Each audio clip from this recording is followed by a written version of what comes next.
Hi, it's Ariel with Auto City in El Cajon, San Diego's award-winning used car dealership. Behind me is a 2016 Volkswagen Golf SE. In deep black pearl with a gray interior, this car has just over 13,000 miles on it. I have been filming so many Volkswagens lately, I kind of feel like we should change the name of the YouTube channel to Ariel Reviews Volkswagens. But there's a good reason why I'm filming this one here today. This is the e-Golf variant of the Golf. That's right, it's electric.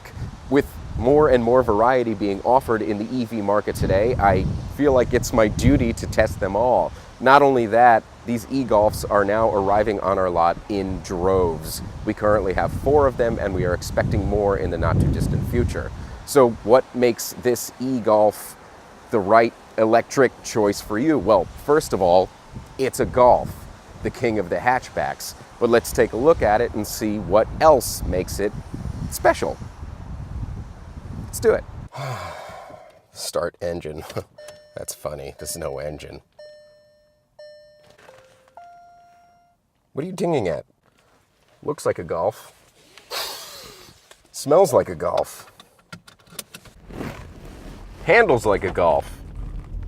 It is a Golf.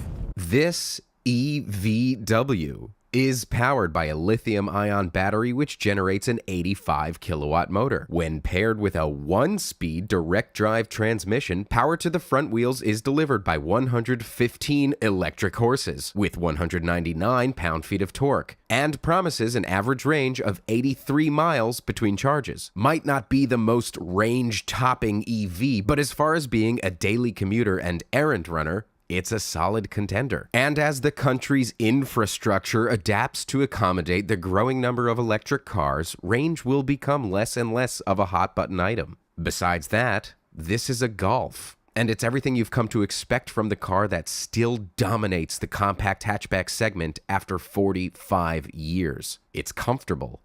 It's loaded with goodies. The build quality is outstanding and outshines pretty much every other car in this price range and class, not to mention other EVs. And though it might not be the torqueyest electric car, it certainly is not a dull or unpleasant driving experience. This is actually one of the quietest electric cars I've ever driven. Obviously, none of them have any engine noise, but, you know, this car doesn't even have that like ominous whirring sound. The only noise I hear in this car is the tires rolling against the road. That's it. So if you like peace and quiet in your cars, this could be a viable option.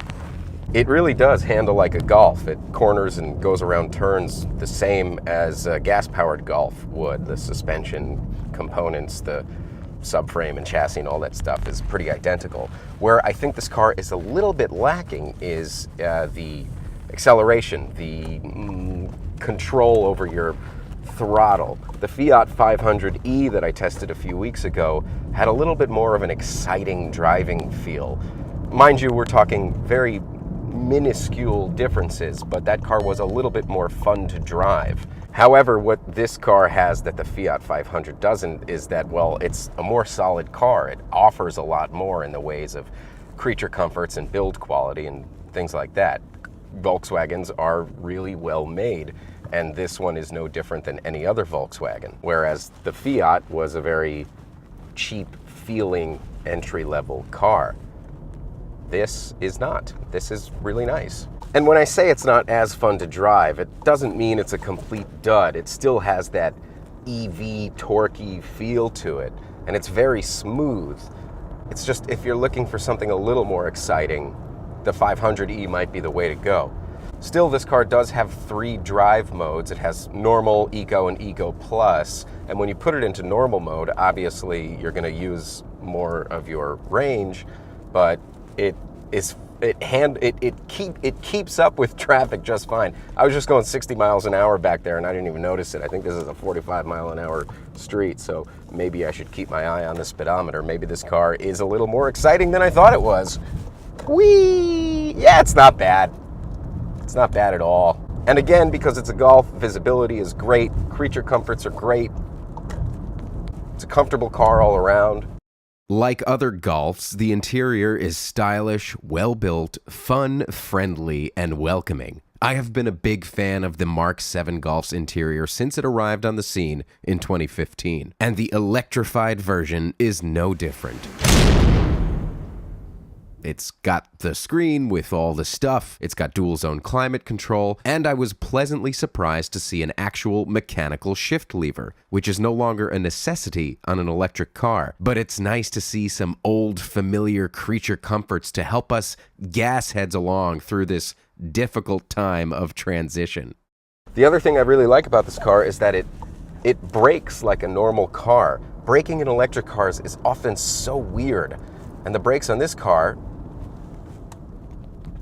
just feel like a car. It also charges the battery while you brake. It's got that regenerative thingy that the thingies do. So you got that too. But overall, I would say this is one of the better electric cars I've driven. One that I have enjoyed more than others.